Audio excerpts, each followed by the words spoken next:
ฝุ่นยามแรงคายลิ้นหลังหาหนึ่งหาหวนคืนความทรงจำบาน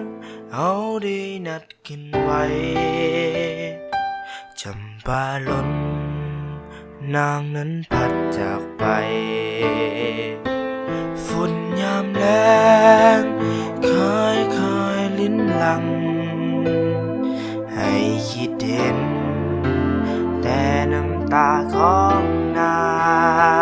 งเคยว่าไว้หักกันชั่วสิวัน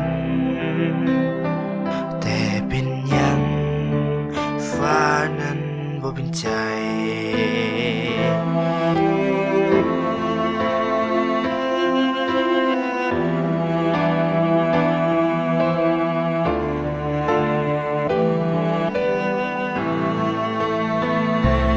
หลายผู้คนหลายเรื่องราวผ่านพ้นไปสิ่งที่มีแห่งความทรงจำในหัวใจความรู้สึก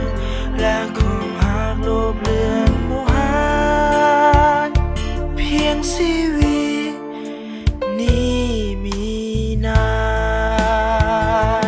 หลายผู้คนหลายเรื่องราวผ่านพ้นไปหอยยิ้มนางแห่งความอบอุ่นในหัวใจทั้งจะลืม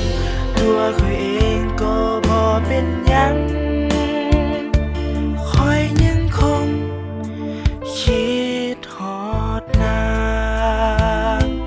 บอกกับฉันให้คิดถึง